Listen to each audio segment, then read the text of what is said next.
Hello friends, आपका मेरे channel पर स्वागत है। आज की कहानी का शीर्षक है नारद की समस्या। एक बार नारद जी अपने पिता ब्रह्मा जी के सामने नारायण नारायण का जप करते हुए उपस्थित हुए और पूज्य पिताजी को दंडवत प्रणाम किया। नारद जी को सामने देखकर ब्रह्मा जी ने पूछा, नारद आज कैसे आना हुआ? तुम्हारे मुख के भाव कुछ कह रहे हैं, कोई विशेष प्रयोजन है अथवा कोई नई समस्या? नारद जी ने उत्तर देते हुए कहा, पिताश्री ऐसा कोई विशेष प्रयोजन तो है नहीं। कई दिनों से एक प्रश्न मन में खटक रहा है, आज आपसे इसका उत्तर जानने के लिए उपस्थित हुआ हूँ।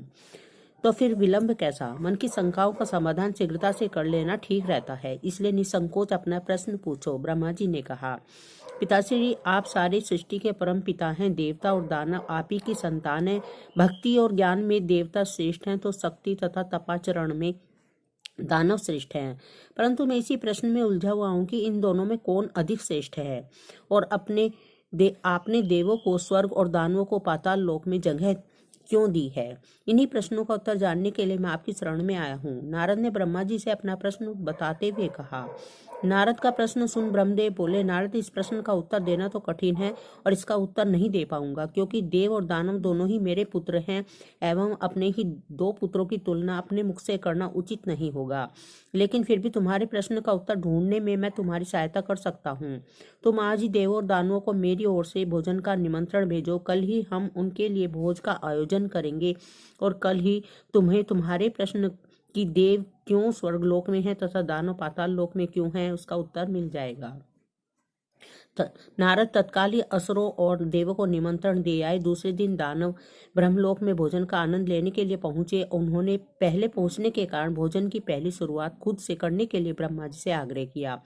भोजन की थालियां परोसी गई। दानव भोजन करने के लिए बैठे। वे भोजन करने ही वाले थे कि ब्रह्मा जी ने हाथ में कुछ लकड़ियां लेकर उनके समक्ष उपस्थित हुए और उनसे कहा, आज के भोजन की एक छोटी सी शर्त है। मैं यहाँ उपस्थित हर एक अतिथि के दोनों हाथों में इस प्रकार से लकड़ी बांधूंगा कि वो कोहनी से मुड़ नहीं पाए और इसी स्थिति में सभी को भोजन करना होगा। कुछ देर के बाद सभी असुरों के हाथों में लकड़ियां बन चुकी थी। अब असुरों ने खाना शुरू किया, पर ऐसी स्थिति में कोई कैसे खा सकता था?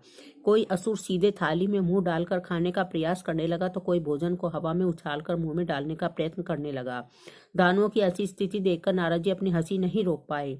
अपने सारे प्रयास विफल होते देख दानव बिना खाए उठ गए और क्रोधित हुए बोले, हमारी यही दशा करनी थी तो हमें भोजन पर ही क्यों बुलाया? कुछ देर के पश्चात देव भी वहां आ पहुंचे। ऐसी ही लकड़ियां आप उनके हाथों में भी बांधिएगा ताकि हम भी उनकी दुर्दशा का आनंद ले सके।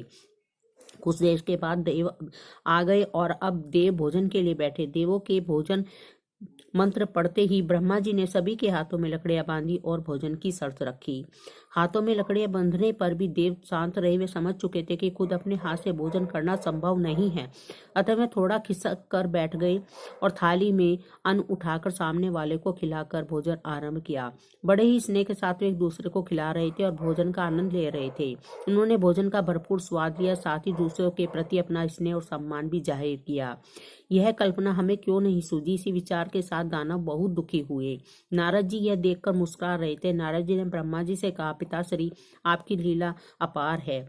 युक्ति, शक्ति और सामर्थ्य का उपयोग स्वार्थ हेतु करने की अपेक्षा परमार्थ के लिए करने वाले का जीवन श्रेष्ठ होता है।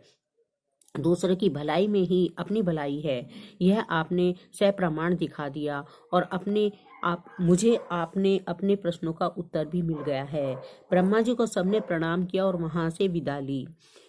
मित्रों, यह जीवन अपने ही स्वार्थ के लिए नहीं मिला है। यदि हम उसका उपयोग परोपकार के लिए नहीं करेंगे तो निश्चित रूप से हमें इस जीवन में स्वर्ग की प्राप्ति नहीं होगी। और यदि हम दूसरों को प्यार और स्नेह देंगे तो बदले में हमें वही मिलेगा। यदि हम अपने सामर्थ्य के अनुसार हमारे समाज के लिए एक छोटा सा योगदान भी कर सके तो यह आप में एक बहुत बड़ी उपलब्धि के बराबर है।